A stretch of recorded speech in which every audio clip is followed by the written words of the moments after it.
రెండంచెల ఖడ్గో అనే ఈ కార్యక్రమాన్ని వీక్షిస్తున్న ప్రియులైన దేవుని పిల్లలందరికీ క్రీస్తునందు శుభములు తెలియజేసుకుంటున్నాను. ప్రార్థన చేసుకుందాం. ప్రియమైన వాళ్ళారా, పరలోకమందున్న మా కన్న తండ్రి,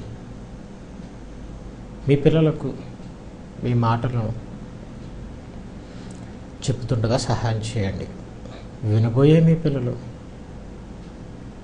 వింటున్న మాటలు మీ మాటలని మీరు మా కొరకు ఆలోచించి మమ్మల్ని ప్రేమించి మీరు రాయించినవని మీ పిల్లలు గ్రహించగలటకు కృప చూపించండి.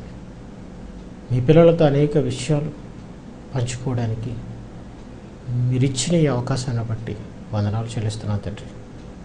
మీ పిల్లలు ఈ కార్యక్రమాన్ని వీక్షిస్తూ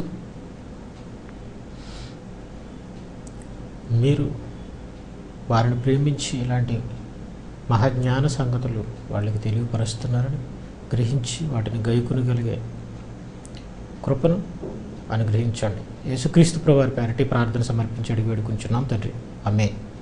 ప్రియమైన దేవుని పిల్లలారా, ఈరోజు మీతో చెప్పబోయే అంశం దేవునికి ఇష్టలైన మనుషులకు దేవుని సమాధానం. దేవునికి ఇష్టలైన మనుషులకు దేవుని సమాధానం. మనిషి జీవితం ఒక ప్రశ్న, అది ఒక పెద్ద ప్రశ్న. నేను ఎవరిని, ఎందుకు పుట్టాను, ఎందుకు నాకు ఈ జీవితం,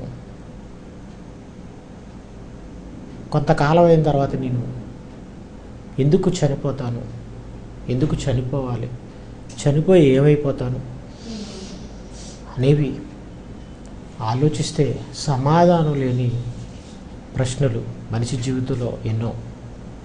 అయితే ప్రతి మనిషి ఇలాంటి ప్రశ్నలు వేసుకుని ఆలోచించకుండా వాటి సమాధానాన్ని ఆలోచించాలని వివేకం లేకుండా, కనీసపు ఆలోచన లేకుండా మనిషి జీవితాన్ని సాగిస్తున్నాడు. అలా జీవితాన్ని సాగిస్తున్న మనుషులకు ఎన్నో ప్రశ్నలు ఉత్పన్నం అవుతూనే ఉన్నాయి. ఈ సృష్టి ఎలా పుట్టింది, ఈ సృష్టిలో ఉన్న జీవరాశులు ఎలా పుట్టాయి, ఇలా అనేక ప్రశ్నలు. ఒక విషయాన్ని మనం ఆలోచించాలి ప్రియమైన వాళ్ళ, ఈ భూమి మీద ఉన్న జీవరాశులన్నిటికంటే మనిషి వ్యత్యాసమేవాడు. ఈ భూమి మీద ఉన్న జీవరాశుల కంటే మనిషికి జ్ఞానం ఎక్కువ, తెలివి ఎక్కువ. ఎందుకంటే దేవుడు మనిషిని అలా చేశాడు. ఏ జంతువుకు లేని తెలివితేటలు మనిషికి ఉన్నాయి. జంతువు గేదె అయితే అంబా అంటుంది, మేక అయితే మే అంటుంది, కానీ మనుషులు ఎన్ని వేల రకాల భాషలు కలిగి ఉన్నారో మీరు ఆలోచించండి. ఆహార పదార్థాలు ఎవరికి ఇష్టమైనట్టుగా ఒకే పదార్థాన్ని ఎన్నో రకాలుగా వంట చేసుకోవడం మనం చూస్తుంటాం. కట్టుకునే బట్టలు, నివాసం ఉండే ఇల్లు ఎంత ఆహ్లాదకరంగా మనిషి కట్టుకుంటున్నాడో, నిర్మించుకుంటున్నాడో మనం ఆలోచిస్తే మనిషికి ఉన్న జ్ఞానం ఏ జీవికి లేదని మనం చెప్పచ్చు. ఈ జ్ఞానంతో మనిషి జీవితంలో అనేకమైన ప్రశ్నలు కూడా వచ్చాయి. అలా వచ్చిన అనేకమైన ప్రశ్నల్లో మనిషి ఆలోచించే కొలది అనేక ప్రశ్నలు ఉత్పన్నం అవుతూనే ఉన్నాయి. ఈనాడు శాస్త్రవేత్తలు మనిషి గురించి వాళ్ళు తెలుసుకున్నది మనం ఆలోచిస్తే, మనిషి ఎలా పుడతాడని అంటే వాళ్ళు చెప్పింది ఏంటంటే, తండ్రి నుండి సుమారు 5 నుండి 50 కోట్ల కణాలు తల్లిలోనికి ప్రవేశించినప్పుడు ఒకే ఒక్క కణం తల్లిలోని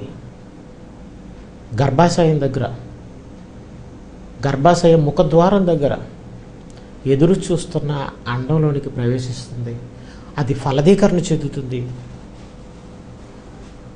ఒక శిశువుగా రూపుదిద్దుకుంటుంది.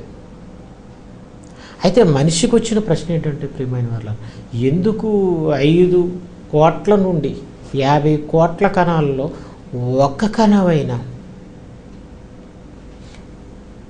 నాకే, ఆ కణానికే ఎందుకు తల్లి అండంలో ప్రవేశం దొరికింది, ఎందుకు అలా తల్లి అండంలోనికే ప్రవేశించాలని ఆ కణానికి ఎలా తెలుసు? అయితే అలా ప్రవేశించగానే ఎందుకు అండం మూసుకుపోతుంది? అలా మూసుకుపోయిన ఆ ఒక్క కణం రెండుగా విభజన చెందుతుంది. అలా రెండుగా, 2 4గా, 4 8గా, 8 16గా ఇలా విభజన చెందుతుంటాయి. అలా ఎందుకు విభజన చెందుతున్నాయి? అలా విభజన చెందాలని ఎవరు చెప్పారు? అలా విభజన చెందే కణాలు మరలా రకరకాల కణాలుగా ఎలా విభజన చెందుతున్నాయి, మార్పు చెందుతున్నాయి. ఒకే కణం నుండే మనం ఈ శరీరం వచ్చింది అని అంటే చాలా ఆశ్చర్యపడవలసిన విషయం. ఒకే కణం వేల రకాల కోట్ల రకాల కణాలుగా విభజన చెందిందంటే ఎందుకు విభజన చెందింది? ఒకే కణం ఒక రకంగా ఉండక మార్పు చెందింది. ఒకే కణం నుండి కలిగిన మనం అన్నీ ఒకే రకమైన కణాలు ఉన్నాయి మనలో లేవండి ప్రియమైన వాళ్ళారా. కంట్లు మాంసం వేరు, నాలుక మాంసం వేరు, పళ్ళ మాంసం వేరు, పళ్ళు కూడా మాంసం, ఎంట్రుకల మాంసం వేరు, చర్మం మాంసం వేరు, కండరాల మాంసం వేరు, గుండె మాంసం వేరు, కిడ్నీల మాంసం వేరు. ఇలా ఒక్క కణం వేల రకాల కణాలుగా ఎలా విభజన చెందింది అనేది కూడా శాస్త్రవేత్తల ముందున్న ప్రశ్న. గుండె ఎందుకు కొట్టుకుంటుంది, మరలా ఎందుకు ఆగిపోతుంది? ఇలాంటి అనేక ప్రశ్నలు సమాధానం లేని ప్రశ్నలుగానే మిగిలిపోయాయి. మనిషి జీవితంలో అనేక ప్రశ్నలు ఉన్నాయి, సమాధానం లేని. కానీ వీటన్నిటికీ సమాధానం ఉండాలని అంటే దేవుడే వీటినన్నిటినీ చేస్తున్నాడని మనిషి నమ్మాలి. కానీ మనిషి నమ్మడు ప్రియమైన వాళ్ళారా. వీటన్నిటినీ చేస్తుంది దేవుడు అని నమ్మడం మనిషికి చిన్నతనంగా ఉంది. కాబట్టి శాస్త్రవేత్తలు అనేవారు దేవుడు లేడు అని అంటున్నారు. దేవుడు లేడు అని అనుకుంటే ఈ ప్రశ్నలన్నిటికీ సమాధానం లేకపోయింది. ఒకవేళ దేవుడు ఉన్నాడని మనం చెబితే ఏడు ఉంటే చూపించండి అని అంటారు. అంటే చేసే దేవుడు లేడు అనుకుంటున్నప్పుడు ఈ ప్రశ్నలకు సమాధానం ఎలా ప్రియమైన వాళ్ళు? అలా ఇలాంటి ప్రశ్నలన్నిటికీ సమాధానంగా పుట్టినవాడే యేసుక్రీస్తు. ఎందుకంటే శాస్త్రం చూస్తేనే కానీ నమ్మదు. ప్రశ్న వచ్చినట్టే సమాధానం కూడా వాళ్ళకి తెలియాలి, చూడాలి, అప్పుడే నమ్ముతారు. కానీ వీటిలన్నిటికీ చూడడం అసాధ్యం. దేవుడు చేసే పనులు చూడలేడు మనిషి, అనుభవించగలడే తప్ప దేవుణ్ణి చూడలేడు. దేవుణ్ణి చేస్తున్న విధానాన్ని కూడా చూడలేడు మనిషి. పనిని చూడగలడు, అనుభవించగలడు తప్ప. కాబట్టి దేవుడు కాదని, ఇవన్నీ వాటికి అవే వచ్చాయని, కానీ వీటి వెనకాల చేస్తుంది ఎవరని మీమాంసలో కొట్టి మిట్టాడుతున్న మానవ జాతికి ఆయన సమాధానం ఇవ్వాలని అనుకున్నాడు. అలా సమాధానంగా పంపబడిన వాడే యేసుక్రీస్తు. చూద్దాం ప్రియమైన వాళ్ళ, లోకసువార్త 2వ అధ్యాయం 14వ వచనం. లోకసువార్త 2వ అధ్యాయం 14వ వచనం. యేసుక్రీస్తు పుట్టినప్పుడు దేవదూతలు మాట్లాడుతున్న ఈ మాట మనం ఆలోచిస్తే ఆశ్చర్యపరుస్తుంది ప్రియమైన వాళ్ళ. సర్వోన్నతమైన స్థలములలో దేవునికి మహిమయు, ఆయనకిష్టులైన మనుషులకు సమాధానము. సర్వోన్నతమైన స్థలములలో దేవునికి మహిమ అన్నాడు అంటూ ఆయనకిష్టులైన మనుషులకు, అంటే మనుషులు దేవునికి ఇష్టమైన వారు. ఎంత అద్భుతమైన మాట, మీరు ఆలోచించండి. మీకు ఏంటండి ఇష్టమని అంటే ప్రతి మనిషి ఏదో ఒకటి తనకి ఇష్టమని చెప్తాడు. కొంతమంది యాపిల్ అంటే ఇష్టం అంటారు. పళ్ళల్లో మీకు ఏదండి ఇష్టం అని అంటే యాపిల్ అంటే ఇష్టం అంటారు. కొంతమంది సీతాఫలం అంటే ఇష్టం అంటారు. కొంతమంది మామిడి ఫలం అంటే ఇష్టం అంటారు.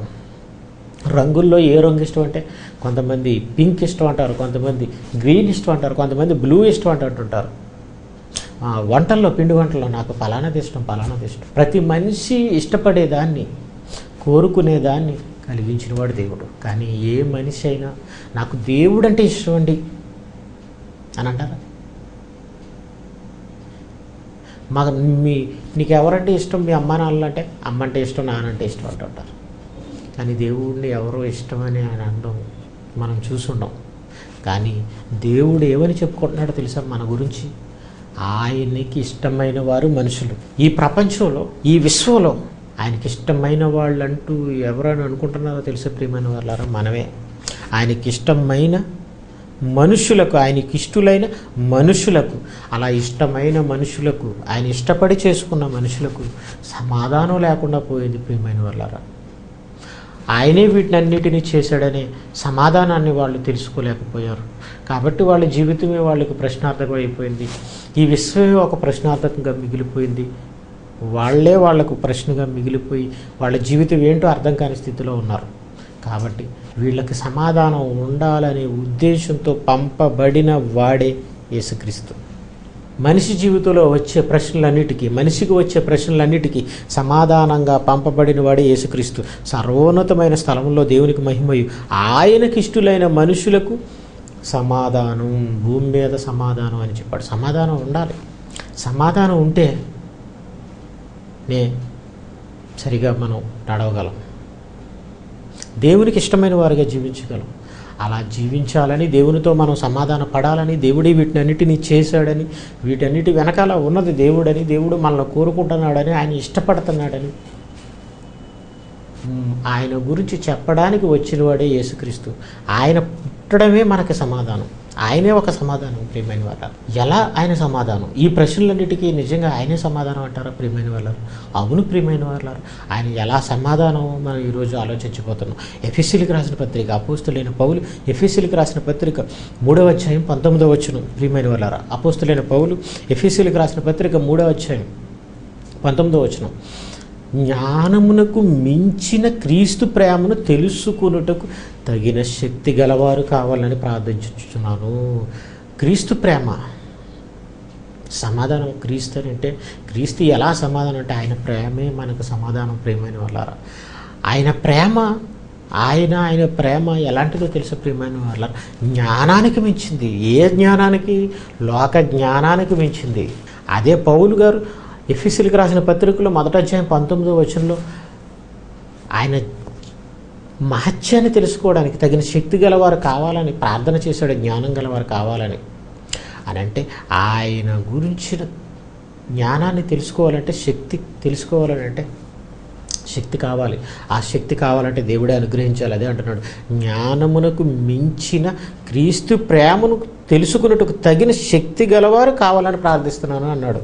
జ్ఞానానికి మించిన క్రీస్తు ప్రేమ అంటే లోక జ్ఞానానికి మించినది క్రీస్తు ప్రేమ. ఆ ప్రేమను తెలుసుకోవడానికి తగిన శక్తి గలవారు మనకు కావాలంటున్నాడు. ఎలా? జ్ఞానానికి మించింది ఆయన ప్రేమ. ఈ లోక జ్ఞానంలో దేవుడు కాదంటే, దేవుడిని చూపించాలని అంటే, దేవుడు లేడంటే, ఇవన్నీ చేయటం లేదంటే, ఒకవేళ దేవుడే చేస్తున్నాడంటే, ఏది చూపించడం అంటే, వీళ్ళ జ్ఞానానికి మించిన సమాధానం యేసుక్రీస్తు అయితే, ఆ యేసుక్రీస్తు చూపించిన ప్రేమే ఆ సమాధానం. ఆ ప్రేమలోనే ఆ సమాధానం ఉంది. ఆ ప్రేమనే మనం తెలుసుకోవాలి. ఎందుకంటే ప్రియమైన వాళ్ళారా, ఆయన ఈ లోకానికి వచ్చి మన కొరకు ప్రాణం పెట్టాడు. అలా మన కోసం ప్రాణం పెట్టేవాళ్ళు ఎవరో మీరు చెప్పండి. ఆయన ప్రాణం పెట్టాడు, కానీ ఆ ప్రాణం పెట్టడానికి ప్రతిఫలంగా మన నుంచి ఏమీ తీసుకోలేదు, ఆశించలేదు, ఈ లోకంలో సుఖపడలేదు. ఒకవేళ ఇవన్నీ దేవుడే చేయకపోతే, యేసుక్రీస్తునే దేవుడే కనుక పంపించకపోతే, మరి ఆయన చెప్పినవన్నీ అబద్ధాలా? ఒకవేళ ఆయన చెప్పినవన్నీ అబద్ధాలే అనుకుంటే, ఆయన మరి చనిపోయి తిరిగి లేచి ఉండడం అబద్ధం అవుతుందా? కాదు ప్రియమైన వాళ్ళారు.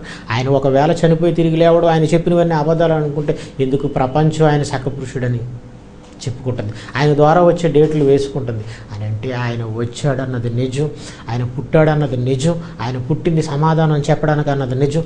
దేవుడు మన పట్ల ఎంత ప్రేమను చూపిస్తున్నాడో ఎంత ప్రేమ ఆయన మన మీద చూపిస్తున్నాడో తెలుసుకోవడానికి ఆయన్ని పుట్టించాడన్నది నిజం. అందుకని ఆయన మన కోసం ప్రాణం పెట్టాడు. నిజంగా ప్రాణం పెట్టే ప్రేమ కలిగిన వారు ఎవరో చెప్పండి ప్రియమైన వాళ్ళారా. నా క్రైస్తవ జీవితంలో ప్రారంభంలో అనేక మంది అనేక ప్రశ్నలు వేసేవాళ్ళు. ఏముంది క్రైస్తవ్యంలో? ఎందుకు నువ్వు అలా వెళ్ళిపోతున్నావు? తల్లిదండ్రులు నమ్మిన దేవుడిని ఎందుకు నమ్మట్లేదు? తల్లిదండ్రులు అవలంబించిన విధానాన్ని ఎందుకు అవలంబించు? నువ్వు మానే విడిచిపెట్టే, యేసుక్రీస్తుని నమ్ముకోకు, వెళ్ళకు అందులో కానీ చెప్పేవారు. ఎన్నో రకాలుగా చెప్పేవాళ్ళు. ఇది విదేశీ మతం అని ఇలా చెప్పేటప్పటికి నేను ఒకటే ఆలోచించుకునేవాడిని ప్రియమైన వాళ్ళ. క్రీస్తులో నుంచి నన్ను వేరు చేయడానికి వాళ్ళు చెప్పే విషయాలు కానీ ఎంత బలవంత పెట్టిన వాళ్ళు నేను తప్పిపోవడానికి గల కారణం ఒకటే, ఆయన మన కోసం ప్రాణం పెట్టాడు. అలా ప్రాణం పెట్టిన వాళ్ళు ప్రపంచంలో ఎవరూ లేరు. అవసరమైతే ప్రాణాలు తీసేవాళ్ళు ఉన్నారు, డబ్బుల కోసం ప్రాణాలు తీసేవాళ్ళు ఉన్నారు, ఆస్తి కోసం భర్తని చంపే భార్యలు ఉన్నారు, భార్యలు చంపే భర్తలు ఉన్నారు, పిల్లలను చంపే తల్లిదండ్రులు ఉన్నారు, తల్లిదండ్రులు చంపే పిల్లలు ఉన్నారు. కానీ ఏది ఆశించకుండా మన కోసం ప్రాణం పెట్టాడు అంటే ఆయన విడిపిస్తానని పిలాతో అన్నా, పైనుండి నీకు అధికారం అనుగ్రహింపబడకుంటే నా మీద నీకు ఏ అధికారం లేదని ఆయనగా ప్రాణం పెట్టడానికి సిద్ధపడ్డాడని అంటే ఆయనకు మన మీద ఎంత ప్రేమ. అలాంటి వాడు ప్రపంచంలో ఎవరు లేరు. నమ్మితే నేను యేసుక్రీస్తుని నమ్మాలి. ఆయన మన ఊరువాడు కాకపోయినా, మన దేశం వాడు కాకపోయినా, మన తల్లిదండ్రులు నమ్మినవాడు కాకపోయినా, ఆయన లాంటి వాడు ఎవరు లేరు. ఆయనలా బ్రతికినవాడు, ఆయనలా బోధలు చేసినవాడు, ఆయనలా సూచక్రియలు చేసినవాడు, ఆయనలా మన కొరకు త్యాగాన్ని చేసినవాడు, మనల్ని మార్చడానికి, వాళ్ళకి క్షమించడానికి, తండ్రితో సమాధానపరచడానికి. కాబట్టి క్రీస్తుని నమ్మాలని నేను డిసైడ్ అయిపోయాను. ఏ ప్రశ్నకైనా క్రీస్తు మన కోసం ప్రాణం పెట్టిన త్యాగం ముందు నిలవదు. ఏ ప్రశ్న కూడా ప్రియమైన వాళ్ళ, మిమ్మల్ని ఎంతమంది కలవరపెట్టినా, ఎన్ని ప్రశ్నలు వేసినా మన కోసం ఆయన చనిపోయాడు అనే నిజాన్ని నువ్వు నమ్మగలిగితే, ఆయన జీవితం నిజమని నువ్వు నమ్మగలిగితే, మన జీవితంలో వచ్చే ప్రశ్నలన్నిటికీ ఆయన చాలు. వాటన్నిటికీ సమాధానాలు తెలియకపోయినా, సమాధానాలు మనం చూడలేకపోయినా ఆయన బట్టి నమ్మగలం. అలాగే ఈనాడు ప్రపంచంలో అత్యధికులు 300 కోట్ల మంది ఆయన నమ్మగలుగుతున్నారని అంటే సుమారు అది యేసుక్రీస్తు శిలువ త్యాగం. అందుకని అన్నాడు, జ్ఞానానికి మించిన క్రీస్తు ప్రేమను తెలుసుకున్నట్టుకు తగిన శక్తి గలవారు కావాలని ప్రార్థించుచున్నాను అన్నాడు. అందుకని పౌలు గారు తిమోతి గారికి 2వ పత్రిక రాస్తూ ఒక మాట చెప్తున్నాడు. ప్రియమైన వాళ్ళారా, తిమోతికి రాసిన 2వ పత్రిక, అపోస్తులైన పౌలు తిమోతికి రాసిన 2వ పత్రిక 2వ అధ్యాయం 1వ వచనం, నా కుమారుడా, క్రీస్తు యేసునందున్న కృపచేత బలవంతుడు కమ్ము. మీరు క్రైస్తవ జీవితంలో ప్రారంభంలో ఉన్నారా? క్రైస్తవులుగా మీరు కొనసాగుతుంటే అనేక ప్రశ్నలు, అనేకమైన ఇబ్బందులు మీకు ఎవరైనా కల్పిస్తున్నారా? అయితే మీరు ఇది చూడండి, ఈ మాట చూడండి ప్రియమైన వాళ్ళ, ఎన్ని కుయుక్తుల చేత మిమ్మల్ని క్రీస్తులోంచి తొలగించాలని చూసినా మీరు ఒకే ఒక దాని మీరు బలవంతులుగా ఉండగలరు. అదే క్రీస్తు యేసునందు కృపచేత బలవంతుడు కమ్ము. ఆయన మన కొరకు ప్రాణం పెట్టిన త్యాగం మన మదిలో ఉంటే, మన ముందుంటే, మన హృదయంలో ఉంటే ఆ కృపచేత మనం బలవంతులు కాగలం. ఎన్ని ప్రశ్నలైనా ఆ త్యాగం ముందు నిలబడలేం. అలా దేవునితో సమాధానం పరచడానికి అనేక ప్రశ్నలకు సమాధానంగా వచ్చినవాడే యేసుక్రీస్తు, పంపబడిన వాడే. ఆయన చెప్పిన సమాధానం ఏంటో తెలుసా ప్రియమైన వాళ్ళారా? పరలోకమందున్న దేవుడు మనకు తండ్రి అని చెప్పాడు. కొత్త నిబంధనలో మనం చూస్తే ఆయన దేవుడి కోసం మాట్లాడే ప్రతి మాట కూడా తండ్రి తండ్రి అని చెప్పాడండి. మీరు ప్రార్థన చేయనప్పుడు ఇలా చెప్పానమ్మన్నాడు, పరలోకమందున్న మా తండ్రి అనమన్నాడు. నా దేవుడు మీ దేవుడు, నా తండ్రి మీ తండ్రి అని చెప్పాడు. భూమి మీద ఎవరికైనా తండ్రి అని పేరు పెట్టవద్దు, పరలోకమందు ఉన్నవాడు ఒక్కడే మీ తండ్రి అని అన్నాడు. అంటే ఈ భూమి మీద ఉన్న తల్లిదండ్రులు అందరూ తాత్కాలికమైన తల్లిదండ్రులు, కానీ పరలోకమందున్న తండ్రి శాశ్వతమైన తండ్రి, ఆయన ఆత్మకు తండ్రి. ఇలాంటి నిజాలు యేసుప్రభువు వారు చెప్పాడు తండ్రి కొరకు. అంటే మీరు ఆలోచించండి ప్రియమైన వాళ్ళు, ఆయన చెప్పిన సమాధానం ఈ భూమి మీద జీవితం మీ జీవితం కాదని, నిత్యత్వానికి మనం వెళ్ళిపోవాలని, ఆ పరలోకంలో ఉన్న మన కలిగించిన దేవుడు మనకు తండ్రిని, మన ఆత్మలకు తండ్రిని ఆయన చెప్పాడు ప్రియమైన వాళ్ళ. మనం ఎలా దేవునికి పిల్లలు అవుతామని మీకు అనిపించవచ్చు. మనం దేవునికి పిల్లలం అని చెప్పడానికి దేవుడు మహాజ్ఞానాన్ని రాయించాడు. ప్రియమైన వారు, మీ తల్లిదండ్రులకు మీరు ఎలా పిల్లలవ్వారు? వారికి పుట్టడం వలన. వారికి ఎలా పుట్టారు? వారి గర్భాల గుండా పుట్టారు. మరి మీ తల్లిదండ్రులు ఎవరికి పుట్టారు? వాళ్ళ తల్లిదండ్రులకు పుట్టారు. వాళ్ళు ఎవరికి పుట్టారు? వాళ్ళ తల్లిదండ్రులకు పుట్టారు. అంటే ఇంతకీ ఎవరికి తల్లిదండ్రులు? ఎవరికి తల్లిదండ్రులు? ఇలా మనం ఆలోచించుకుని పోతే అందరూ ఆదాములోనికి వెళ్ళిపోతారు. అలా ఆదాము ఎవరికి పుట్టాడు అని మనం ఆలోచిస్తే దేవునికి పుట్టాడు. ప్రియమైన వాళ్ళ నేల మంటితో నరుడిని చేసిన తర్వాత వారి నాసికారంధ్రాల గుండా జీవవాయును ఓదగా నరుడు జీవాత్మ అయిను అని అన్నాడు.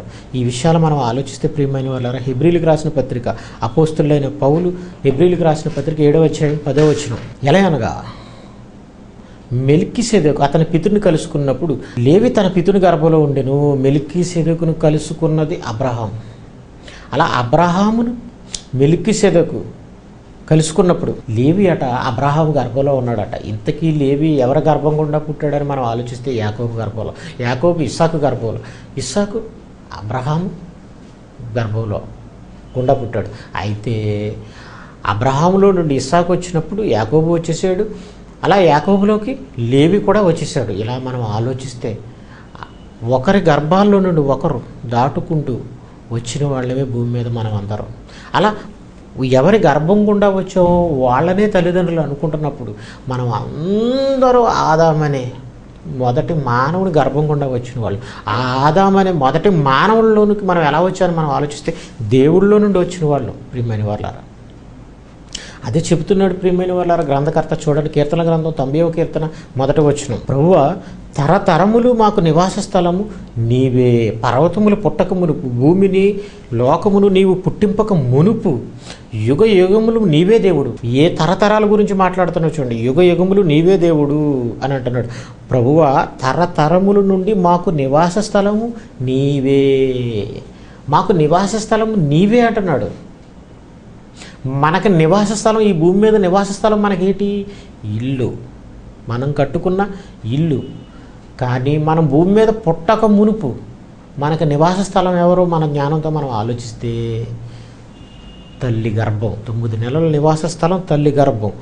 తల్లి గర్భం నుండి బయటకు వచ్చిన తర్వాత మనకు నివాస స్థలం ఈ భూమి మీద మనం కట్టుకున్న ఇల్లు.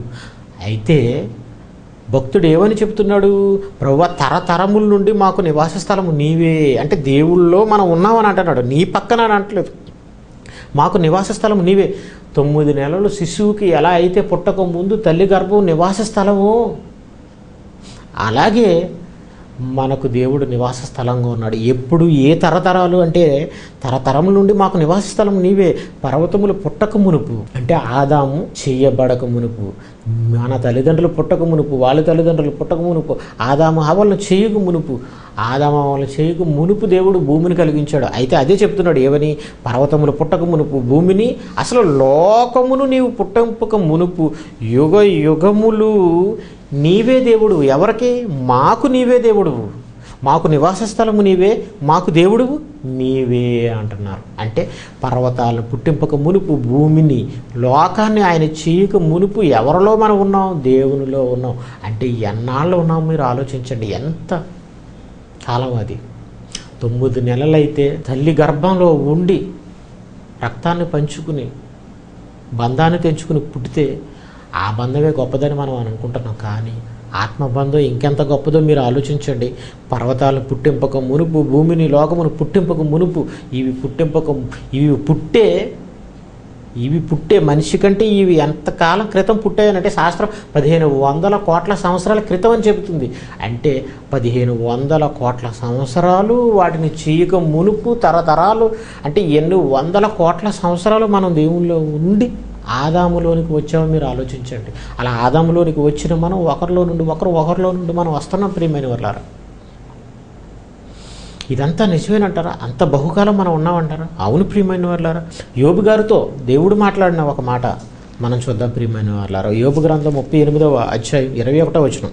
యోబు గారికి అనేక ప్రశ్నలు వేస్తూ, భూమికి పునాది లేసినప్పుడు నువ్వు ఎక్కడి నుంటివి అని ఇలా చెప్పుతూ, వెలుగును చీకటిని ఆయన వేరుపరిచినప్పుడు, లేక వెలుగు నివసించే చోటుకు పోవు మార్గం మీద చీకటని దానికి ఉనికి పట్టేది అని ఇలాంటి ప్రశ్నలు వేస్తూ దేవుడు చివరిలో ఒక మాట అన్నాడు 21వ వచనంలో, ఇదంతయు నీకు తెలిసే ఉన్నది కదా అంటున్నాడు. అని అంటూ ఎలా తెలుస్తుంది మనకని అంటే, ఆయన అంటున్నాడు, నీవు బహు వృద్ధుడు, నీవు అప్పటికి పుట్టి ఉంటివి. మరి అప్పటికి పుట్టి ఎక్కడున్నాడు అని మనం ఆలోచిస్తే దేవుల్లో ఉన్నాడు. అంటే అదంతా యోబుకి తెలుసా అంటున్నాడు. దేవుడులో ఉన్నాడు. బహు వృద్ధుడు అని అంటున్నాడు. అంటే కాలం కోసం చెప్తున్నాడు. అంటే అంతకాలం దేవునిలో మనం ఉండి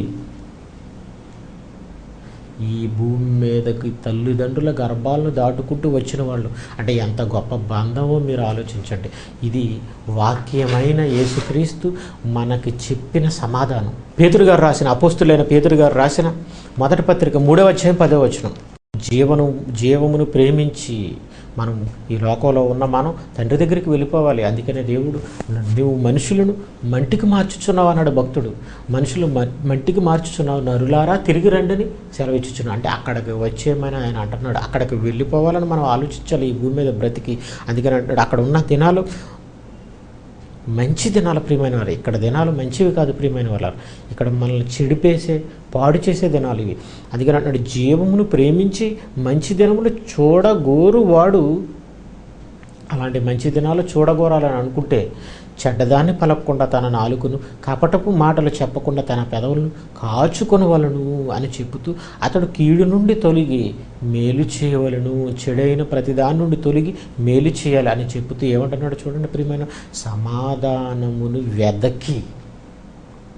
అలా సమాధానంగా వచ్చిన యేసుక్రీస్తును కనుగొని ఆయన అంగీకరించి ఆయన చెప్పిన జ్ఞానం ప్రకారంగా మనం నడుచుకోవాలి ప్రియమైన వాళ్ళు. అందుకనే చెప్తాడు సమాధానం వెదికి దాన్ని వెంటాడవలెను, అనుసరింపవలను. అలా దేవునికి ఇష్టమైన మనుషులైన మనల్ని దేవుడు తరతరాలుగా ఆయన నివాస స్థలంగా కలిగి భూమి మీద పుట్టించి భూమి మీద పంపిస్తే దేవుణ్ణి కాదని మనిషి ఎన్నో ప్రశ్నలు సృష్టించుకుని కాలాన్ని చేస్తూ నాశనానికి వెళ్ళిపోతున్నాడు ప్రియమైన వాళ్ళరా.